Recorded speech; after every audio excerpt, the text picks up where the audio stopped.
Hello friends, good afternoon. It's Niharika again. तो मैंने जैसे आपको बताया था कि मैं मैथ्स के फॉर्मूलेज आपको बता रही हूँ। अब मैथ्स के फॉर्मूले मैंने फर्स्ट पार्ट में आपको क्या क्या समझाया था कि मैंने बताया था आपको, एक तो बोर्ड मास रूल, दूसरा एल्जेब्रिक एक्सप्रेशंस एंड थर्ड था उसका पावर्स वाले फॉर्मूलेज। अब आता है बहुत ही इम्पॉर्टेंट और कई बच्चों को बहुत ही बोरिंग लगने वाला ट्रिग्नोमेट्री। ट्रिग्नोमेट्री के नाम से बच्चे ऐसे भागते हैं, मैंने देखा है। ये भगवान, साइन कॉस थीटा कैसे याद करें साइन कॉस थीटा, जबकि ये बहुत ही सिंपल और आसान तरीका है इसको याद करने का। तो वो मैं अपनी तरफ से आज कोशिश करूंगी कि आपको बहुत सिंपल और इजी वे में एक्सप्लेन कर सकूं कि what is sine cos theta and कैसे इनके फॉर्मूलेस बनते हैं। ठीक है, पहली बात तो ट्रिग्नोमेट्री का फुल फॉर्म क्या है। Tri means 3, gon means side and metron means measure. तो ये इसका क्या मतलब है, ट्रीमेट्री, 3 साइड्स का मेजरमेंट। ठीक है, अब देखिए इसको हम कैसे समझ सकते हैं ट्रिग्नोमेट्री को। एक हमने ट्रायंगल बनाया, राइट एंगल ट्रायंगल, जिसमें से एक साइड हमारी 90 डिग्री है। ठीक है ना, तो ये 90 डिग्री, ये हमारा बेस हो गया। इस साइड को बच्चों क्या कहते हैं, जो सबसे लॉन्गेस्ट साइड होती है उसको क्या बोलते हैं हम, हाइपोथेलमस। ठीक है, और जो साइड अपोजिट टू, जैसे ये मान लो मेरा एंगल है ए। अब से सिंपल मैं एग्जांपल देती हूँ। आप जैसे किसी मंदिर में ही खड़े हैं, ठीक है, मंदिर के नीचे खड़े हैं आप। अब आप ये देख के, जैसे ये मंदिर है मान लो, और आप ये मंदिर और ये आपके घर की छत है, तो आप कैसे बताएंगे कि ये छत यहाँ से कितनी दूर है, या ये छत से ये मंदिर कितनी स्टार्ट। जैसे कि ये मान लो ये हमारा कुतुब मीनार है, उसको जैसे ही लंबा लग रहा है ना हमको, तो ये हमारा कुतुब मीनार है। अब आपसे कोई ये पूछे, भाई आप यहाँ खड़े हो, यहाँ से यहाँ तक कुतुब मीनार की हाइट कितनी, आप पता कर सकते हो? जी हाँ, बिल्कुल पता कर सकते हैं। आप छत पे बैठे हो, छत से आप यहाँ पे एक मंदिर है, तो ये मंदिर आपकी छत से कितना दूर है, आप बता सकते हो? जी हाँ, हम ये चीज बिल्कुल बता सकते हैं। कैसे बताएंगे? ये एक सिंपल फॉर्मूले से हम सब निकालेंगे। ठीक है, जैसे ये हमारा एंगल ए हो गया, ये एंगल बी हो गया, ये एंगल सी हो गया। तो ये एंगल ए है, तो इस एंगल के side opposite to angle A, ये साइड है ए है, इसके अपोजिट कौन सी साइड है, ये side opposite to angle A, हम उसे क्या बोलेंगे, ये इसके परपेंडिकुलर है। अब ये बोलेंगे जैसे कि side adjacent to angle A, side adjacent to angle A मतलब साइड ए से लगी हुई साइड कौन सी है, एंगल ए से लगी हुई साइड कौन सी है, वो कौन सी साइड है बच्चों, वो साइड है हमारी ये वाली। तो मतलब परपेंडिकुलर साइड हमारी ये है, किसके परपेंडिकुलर, एंगल ए के परपेंडिकुलर।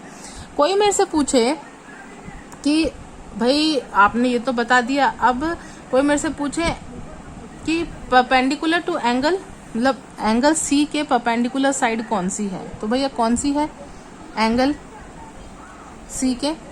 ऐसे आप मुझे, अब आप मेरे को ये बात बताएंगे कि कौन सी है। ठीक है, अब ये बोले कि एंगल सी का एडजेसेंट एंगल कौन सा है, तो वो कौन सा हो गया हमारा, बी सी, मतलब जो उसके से अड़ी हुई साइड है वो है उसकी एडजेसेंट साइड। ठीक है, अब हमको बताना है, अब चलो आप मुझे बताना, लेकिन मैं आपको बता भी देती हूँ कि अगर एंगल सी लेती हूँ मैं, तो एंगल सी का अपोजिट या परपेंडिकुलर कौन सी होएगी, उसके जस्ट साइड अपोजिट कौन सी है उसकी, ये वाली। तो ये कौन सा हो गया एंगल, मतलब ये जो हो गई वो हो गई ए बी। ठीक है, तो ये चीज हमको मेन ध्यान रखनी है। तो 3 साइडें हुई, एक तो बेस हो गया, एक उसका हाइपोथेलमस हो गया, और एक उसकी परपेंडिकुलर साइड हो गई।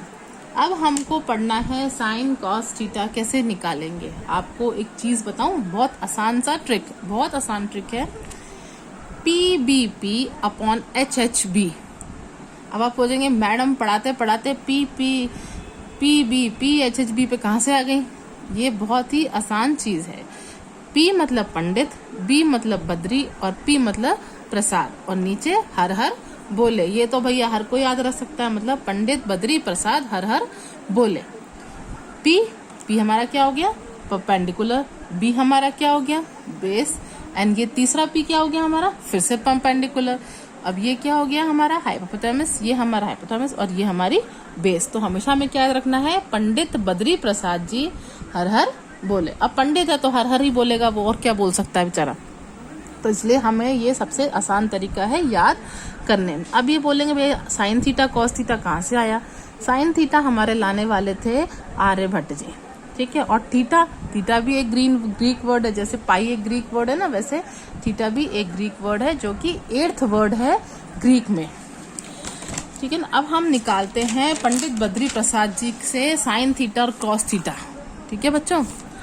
तो साइन थीटा, साइन थीटा के लिए क्या करेंगे, सबसे पहले हम ये ले लेंगे पंडित जी का P और हर हर बोले का H, मतलब परपेंडिकुलर अपॉन हाइपोथैलेमस। और परपेंडिकुलर में क्या हो गया, परपेंडिकुलर मतलब ये चीज, मतलब CB अपॉन हाइपोथैलेमस क्या हो गई हमारी CA। एक बार हम यहाँ डायग्राम और बना लेते हैं ये वाला, ताकि आपको बार बार पेज पलट के समझाने की मुझे जरूरत ना पड़े। ये P हो गया हमारा, ये H हो गया हमारा, ये बेस हो गया हमारा, और साथ में ये हमारा A, ये B, ये C, ये हमारा 90 डिग्री का एंगल हो गया, ठीक है बच्चों। अब आता है कॉस थीटा। कॉस थीटा में भैया पंडित जी तो हो गए, अब बद्री जी को भी याद कर लो।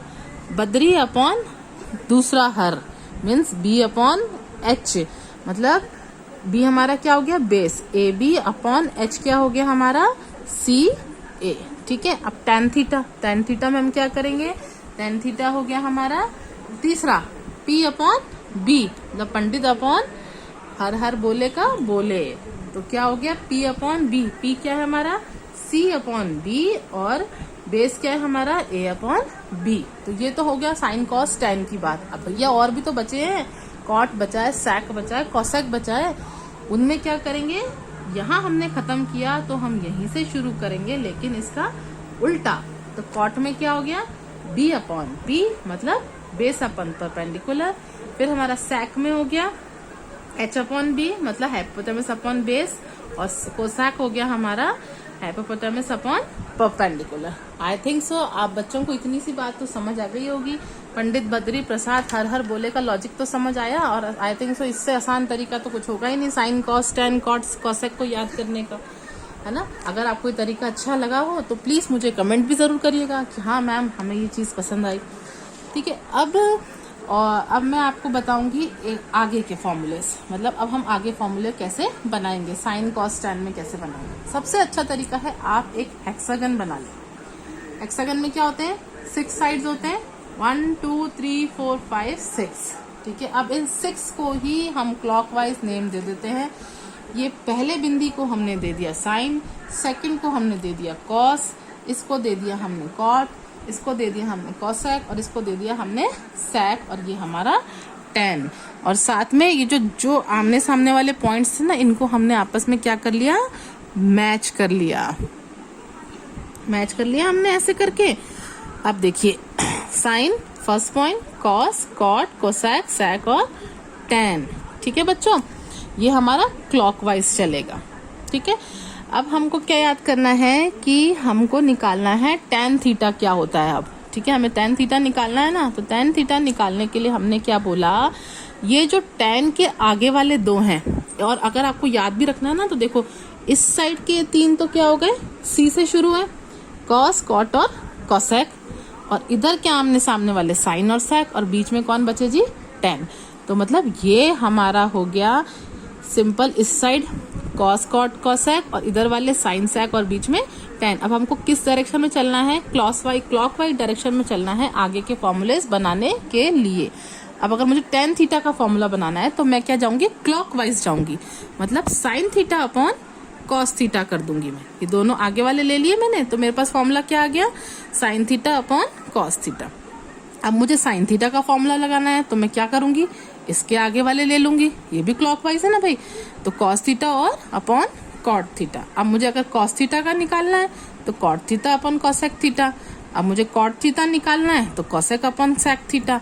कोसेक का निकालना है तो सैक अपॉन टैन थीटा, और सैक निकालना है तो टैन अपॉन साइन थीटा। अब मैं आपको इसको एक्सप्लेन भी कर देती हूँ कि मैं जो बोल रही हूँ वो सही है कि नहीं। भाई साइन थीटा हमारा क्या होता है, हमने यहाँ पर पढ़ा था कि साइन थीटा हमारा होता है P/H होता है ना। तो यहाँ पर क्या है, cos theta upon cot theta. Cos theta क्या है हमारा B/H, और कॉट क्या है, अपॉन में कॉट है हमारा B/P। ठीक है ना बच्चों, तो इसको हमने ऐसे किया तो B से B कैंसिल हो गए, तो बचा क्या हमारे पास P/H। तो लास्ट में क्या आ गया P/H। तो आई थिंक सो ये चीज आपको समझ आई कि नहीं आई। मेरे ख्याल से बहुत इजी तरीका था, शायद समझ आ गई हो। अगर समझ आई तो प्लीज मुझे कमेंट जरूर कीजिएगा। आपके कमेंट्स मेरे लिए बहुत यूजफुल हैं, तभी तो मुझे समझ आएगा कि मेरे बच्चों को मेरा पढ़ाया समझ आ भी रहा है कि नहीं आ रहा। अब ऐसे ही मेरे को और फॉर्मूलेस बनाने हैं। तो अब मैंने तो एक तो मैंने क्लॉकवाइज से फॉर्मूले बता दिए आपको, अब मैं आपको किससे बताऊंगी, एंटी क्लॉकवाइज से। अब एंटी क्लॉकवाइज मतलब tan थीटा है, tan थीटा का एंटी क्या होगा, उल्टा, मतलब sec upon cosec theta. Sine का होगा उल्टा, चले जाओ भैया, tan अपॉन sec। cos का उल्टा क्या होगा, sin अपॉन tan। cot का उल्टा क्या होगा, cos अपॉन sin। cosec का क्या होगा, cot अपॉन cos। और sec का क्या होगा, cosec अपॉन cot थीटा। तो ऐसे ये फॉर्मूले बन गए, 6 फॉर्मूले ये बन गए, 6 फॉर्मूले ये बन गए, और 6 फॉर्मूले हमारे ये बन गए। भैया हार्ड लगे क्या बनने में? जब भी आप अपना कोसाइन कॉस थीटा के फॉर्मूले बनाए तो ये हेक्सागन जरूर बना लेंगे। हेक्सागन बनाते ही आपके फॉर्मूले तुरंत बन जाएंगे। आगे चल के मैं टेबल भी सिखाऊंगी इसका, वो भी बहुत आसान तरीके से।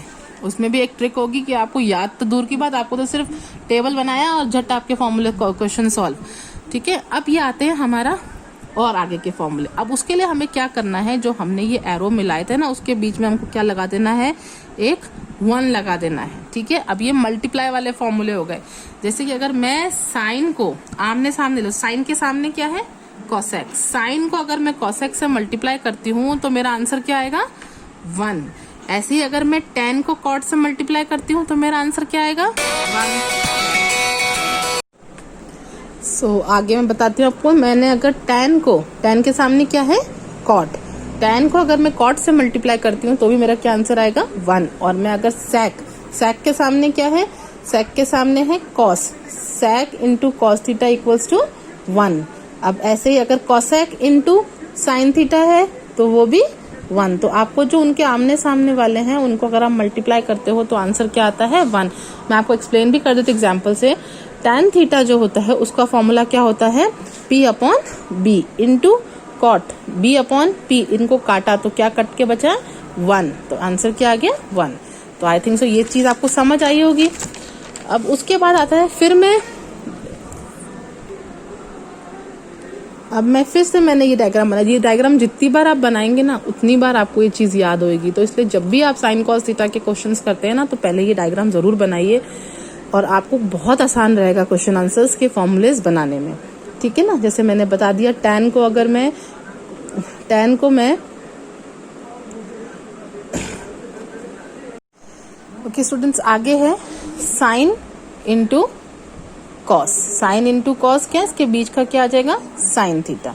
ठीक है ना, अब साइन इंटू कॉट, क्लॉकवाइज चल रहे हैं ना, साइन इंटू कॉट, उसके बीच में कॉस। अब कॉस इंटू कोसेक, उसके बीच में कॉट।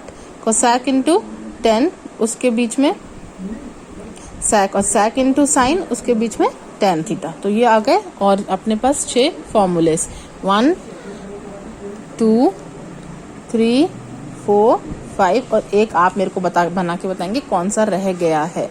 ठीक है ना, अब आता है हमारा कॉम्प्लीमेंट्री एंगल, मतलब sum of angles must be 90 degree. तो 90 और ये 45 है, तो कॉम्प्लीमेंट्री एंगल्स में ये अपोजिट साइड भी 45 डिग्री का ही होगा, है ना। तो ये क्या होते हैं, आइसोसेलेस ट्रायंगल्स। तो जैसे साइन थीटा है, साइन थीटा इक्वल्स टू क्या होता है, कॉस। मतलब इस क्लॉकवाइज ही चलना है हमको। Sine equals to cos minus 90 minus theta. ठीक है, क्लॉकवाइज ही चलना है हमको। अब tan के सामने क्या है, कॉट 90 माइनस थीटा। sec के सामने क्या है हमारा, sec के इस साइड क्या है, sec किसका क्या है सामने, cosec 90 माइनस थीटा। ठीक है ना, अब कॉट के सामने क्या, tan 90 माइनस थीटा। और ऐसे ये भी फॉर्मूले हो गए, 1 2 3 4 5 6 फॉर्मूले ये हो गए। अब मेरे पास आते हैं स्क्वायर के फॉर्मूले। स्क्वायर के फॉर्मूले मतलब sine square theta plus clockwise घूमेंगे और ये बीच में क्या था 1, तो sine square theta plus cos square theta equals to 1। जैसे हमने ये बना लिया और हमने क्या किया, एक छोड़ के एक शेड कर लिए। तो ये मैंने बनाया तो ये शेड कर लिया, ये छोड़ दिया, ये शेडिंग कर ली, ये छोड़ दिया, ये शेडिंग कर ली। तो sine square theta plus cot square theta, तो ये क्या है 1, क्लॉकवाइज घूमा ना तो थर्ड में क्या आ गया 1। अब है 1 plus cot square theta is equal to cosec square theta. अब इधर से मैं गई तो tan स्क्वायर थीटा, फिर 1 आ गया plus 1 equals to sec square theta. ठीक है ना। अब आता है एंटी क्लॉकवाइज मुझे घूमना है, एंटी क्लॉकवाइज मुझे घूमना है तो क्या हो गया 1 minus cos square theta equals to sine square theta, cosec minus cot square theta equals to 1 और ये sec square theta minus 1 equals to tan square theta. मतलब क्लॉकवाइज में तो हम प्लस लेंगे और एंटी क्लॉकवाइज में हम माइनस लेंगे। ठीक है स्टूडेंट्स, अब ये टॉपिक मेरा आज यहाँ ही खत्म करूंगी मैं। इसके बाद आपको जो थर्ड पार्ट आएगा ना, मैं उसमें आपको टेबल सिखाऊंगी जो बहुत ही इजी तरीके से आपको समझ आ जाएगी। ठीक है फ्रेंड्स, तो प्लीज अगर आपको मेरा इतना सा जो एफर्ट है आपको साइन कॉस tan थीटा समझाने का अच्छा लगा हो तो प्लीज आप मेरे चैनल को सब्सक्राइब कीजिए, लाइक कीजिए, अपने वैल्यूएबल कमेंट्स मुझे दीजिए कि आपको कितना समझ आया कितना नहीं, और आप कुछ और मेरे से सीखना चाहते हैं तो अपने व्यूज़ भी मुझे वो बताइए। आप कुछ मैथ्स में और जानना चाहते हैं तो वो भी मैं आपको ज़रूर सिखाऊंगी। और साथ में प्लीज़ मेरे बेल आइकन को जाकर चैनल में जाकर बेल आइकन पर प्रेस कीजिए और उसको एक्टिवेट कीजिए ताकि जब भी मैं कोई नया वीडियो डालूँ तो आपको ज़रूर मिल पाए। Thank you. Okay, bye friends and my dear students.